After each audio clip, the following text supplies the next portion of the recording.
salahnya di ASN-nya atau di pemimpinnya, kepala daerahnya, atau di regulasi sebenarnya? Bagaimana Pak Goim? Ya oke, itu yang saya kemukakan di awal bahwa memang fenomenanya yang terjadi kenapa spirit ASN itu terdorong ataupun juga didorong-dorong untuk menunjukkan keberpihakannya dan hampir tidak nampak netralitasnya, terlebih pada posisi-posisi eselon 1 dan 2 ya, dan eselon 3 ya. Di tingkat level eselon 1 ya kepala sekretariat daerahnya ya, baru kemudian di eselon 2 yaitu baik di provinsi maupun di kabupaten kota itu yang kepala-kepala dinas misalnya dan kepala badan, hingga pada eselon 3 yaitu kepala-kepala bagian, camat-camat dan lain sebagainya. Kenapa dia terdorong dan juga kenapa dia didorong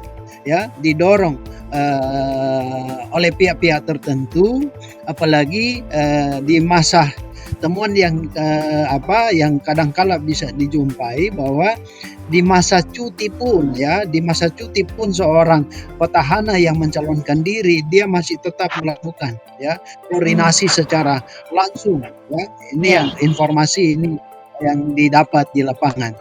Artinya bahwa di masa cuti pun dia tetap mengendalikan para eselonisasi eselon ini.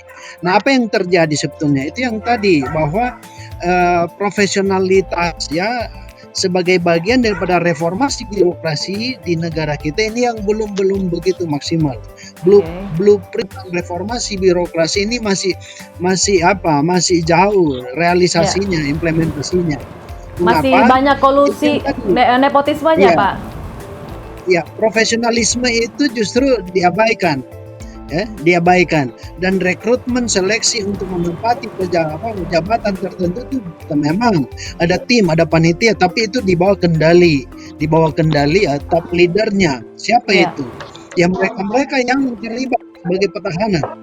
Nah, ini yang ke depan yang perlu kita rumuskan seperti apa agar supaya para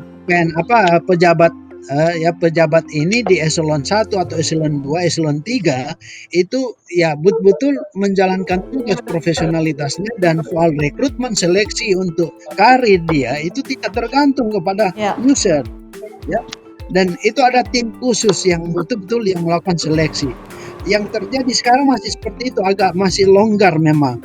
Walaupun bahwa dalam penyelenggaraan seperti momentum pemilihan kepala daerah ya seperti yang berlangsung saat ini, regulasi-regulasi terkait tentang netralitas ASN dan PNS itu sudah ada, tetapi di internal birokrasi pemerintahan, sebagai birokrasi publik dalam tugas-tugas mewujudkan tujuan negara kita ya melalui kegiatan dan programnya dengan sumber daya yang ada itu yang masih terkooptasi dengan perusahaan. Ya, itu yang ke depan mungkin poinnya ada di situ yang belum dijangkau. Selama 5 tahun kepemimpinan, kita bayangkan kalau dia 5 tahun, periode kepemimpinan 5 tahun, tapi rata-rata pada umumnya bahwa petahana itu menjabat sampai 2 kali periode, 10 tahun ini. Ya, 10 tahun masa jabatan jabatan karir dari seorang ASN di lingkup birokrasi ini dalam 2 dasawarsa ini sudah bisa 2-3 kali ya karirnya bisa lompat, bisa bertahan. Makanya saya bilang ini tergantung masa depannya ASN itu sendiri. Ya, soal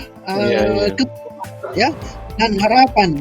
Karena memang jaminan rekrutmen seleksi jabatan itu di birokrasi itu yang masih mengandalkan power kekuasaan seorang elit birokrat, itu elit birokrasi pemerintah.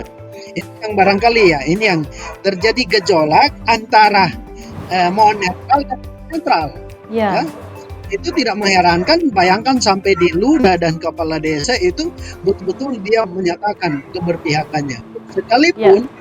Sekalipun memang dia tahu bahwa itu tidak bisa, misalnya kepala desa dia tidak bisa dilarang oleh undang-undang ya, dilarang oleh Undang-Undang Nomor 6 tahun 2014 tentang desa, dan juga peraturan Mendagri ya nomor 83, 82 dan 83 soal kepala desa dan aparat desa dilarang untuk Ya. terlibat dalam partai politik. Minimal keberpihakan menjadi pengurus partai politik, apalagi dengan pemilihan kepala daerah. Oke. Ya, ini yang kajian kita masih apa masih agak celah, ada ruang mereka untuk apa. Ya. Barangkali Jerry, demikian. Iya, Pak Jerry, tanggapannya Pak? iya. Iya, saya kira pertanyaan Regina tadi menarik ya. Sebetulnya di mana salahnya ya kalau dari satu pilkada dan satu pemilu ke pemilu lain kasus ini berulang gitu. Nah, dari sisi regulasi menurut saya cukup ya. Jadi dari sisi regulasi cukup. Karena sebetulnya di dalam regulasi yang tadi dikemukakan panjang lebar oleh Bung Goin itu Ya. sudah banyak sekali aturan yang memproteksi ASN dari kemungkinan dimobilisasi secara politik untuk kepentingan politik tertentu ya, atau Ya. dalam konteks kepentingan politik pilkada gitu. Jadi Tapi masalahnya Pak menurut Jerry, saya, seperti ya, yang dikatakan menurut saya Pak Goin regulasi tadi, cukup, gitu. Ya.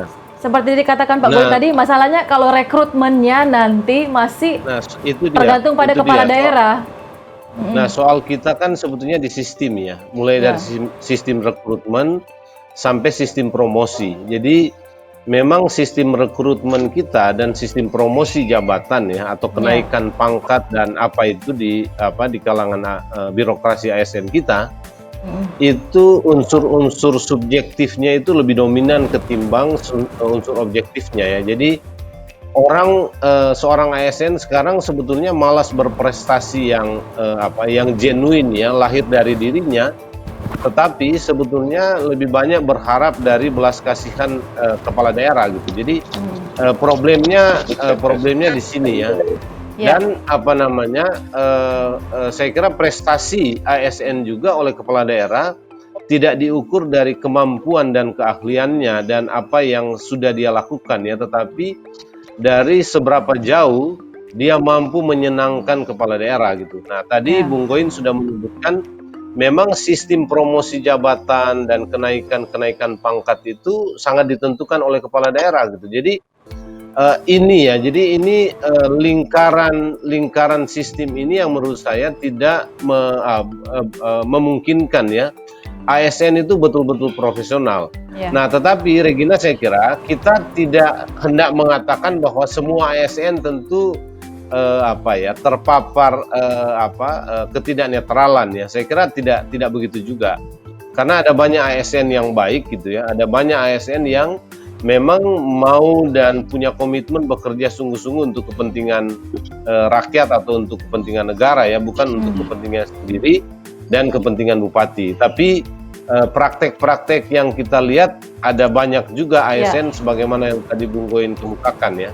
Nah, karena itu sebetulnya mungkin baik kalau kita lanjut kepada bagaimana, sejauh mana sanksi yang diatur dalam undang-undang, baik undang-undang pemilu maupun undang-undang tentang ASN itu mampu memperbaiki profesionalitas ASN, kinerja baik, dan dia tidak terjebak atau terpapar dengan keberpihakan yang konyol ya dalam konteks pelaksanaan pilkada dan pemilu gitu. Nah, ini bagiannya Bung Mustarim kalau soal beginian kan gitu.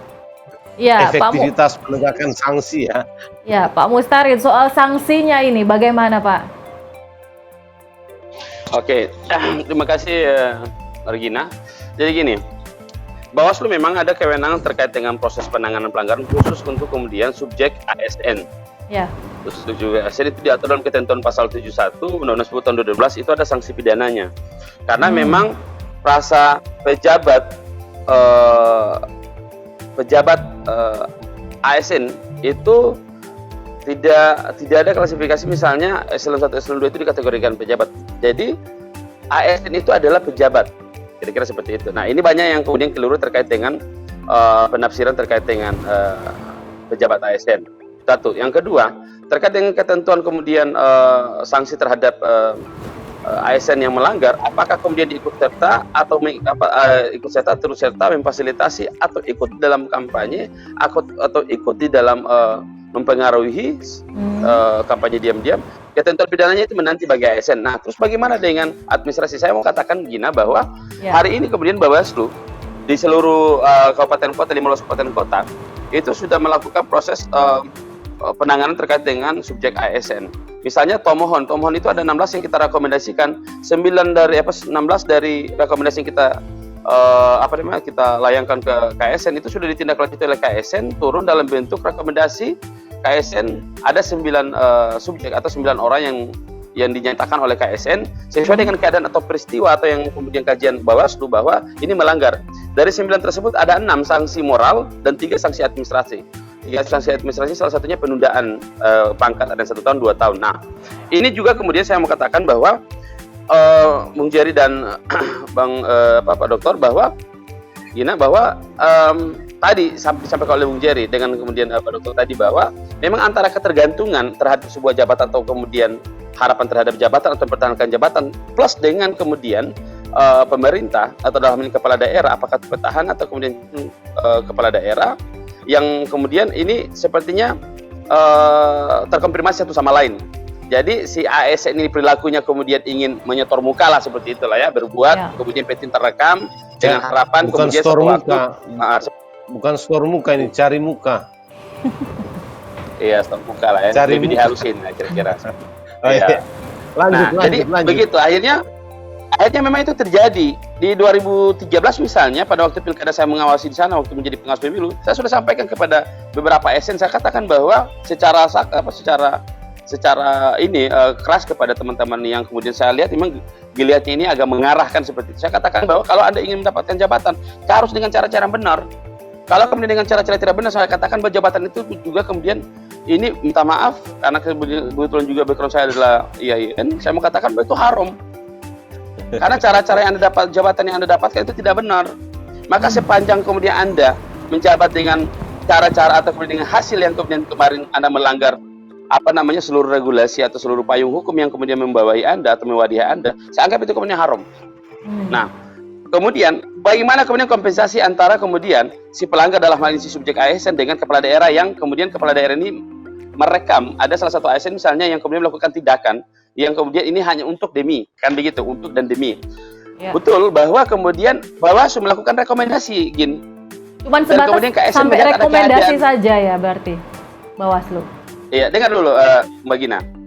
Jadi satu subjek ASN itu bisa 2, administrasi dan pidana. Jika memang ketentuan pasal atau kemudian perbuatan dari si ASN ini kemudian ada unsur pidananya. Tapi kalau administrasi kan sudah pasti. Nah, ini saya kemudian mau katakan bahwa ini bicara kompensasi. Ya. Di salah satu kabupaten kota pada pilkada 2018 kemarin ada salah satu lurah karena dia ASN, lurah yang kemudian dia ikut memfasilitasi bahkan mengundang masyarakat untuk pertemuan terbatas dengan salah satu calon, salah satu figur pasangan calon. Dan itu terjadi, bahkan kemudian dia sendiri yang menandatangani surat untuk menghadiri kepada masyarakatnya untuk menghadiri pertemuan dengan salah satu pasangan calon. Nah, itu kita dapat dan kita proses, kemudian kita rekomendasi ke KSN dan kemudian terbukti. KSN kemudian mengeluarkan rekomendasi memintakan kepada BKPP setempat untuk memberikan sanksi administrasi kepada yang bersangkutan. Ini di lurah loh. Tapi kemudian setelah kemudian pilkada selesai dan hasilnya ada, orang yang dia bantu, orang yang kemudian dia menurut si ASN yang kemudian melanggar ini karena membantu salah satu pasangan calon, dia mendapat kompensasi apa? Dia mendapat kompensasi jabatan lebih tinggi. Ya, makanya. Berarti tandanya itu. Nah, jadi ini soal apa ya? Malah dipromosi. Malah promosi. Iya, menjadi promosi. Jadi apa tapi ya? Saya kira gini, Bung Mus. Saya bisa tanya ya. Sejauh kalau lihat kasus sekarang ya di Sulawesi Utara dan beberapa kabupaten kota yang pilkada, seberapa jauh sebetulnya netralitas ASN ini memang mengkhawatirkan dan mengancam pilkada ya, karena kan banyak kasus sudah muncul ya, ada kasus Tomohon tadi, kemudian kemarin ada kasus Bitung juga ya, pemberhentian kalau nggak salah dua orang pegawai, ada kasus di